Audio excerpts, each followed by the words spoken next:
Hinatulang guilty ng Korte Suprema si Presidential Advisor on Poverty Alleviation, Larry Gadon, sa kasong gross misconduct. Kaugnay ito sa mga pahayag ni Gadon sa impeachment case na isinampa niya laban kay dating Chief Justice Maria Lourdes Sereno. Sinang-ayunan ng Korte Suprema ang resulta ng investigasyon ng Integrated Bar of the Philippines o IBP na kasinungalingan ang sinabi ni Gadon na pineke ni Sereno ang isang dating temporary restraining order.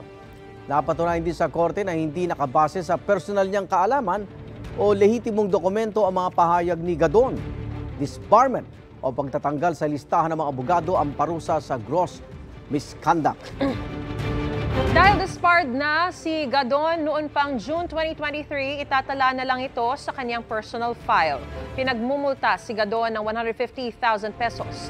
Sabi naman ni Gadon, Kamara ang dapat magdesisyon kung may paglabag siya dahil doon niya isinampa ang reklamong impeachment laban kay Sereno.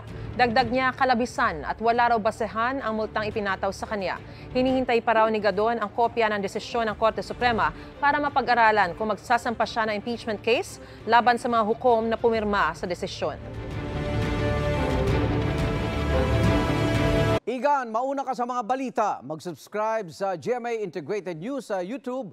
Sa mga kapuso abroad, subaybayan nyo kami sa GMA Pinoy TV at sa www.gmanews.tv.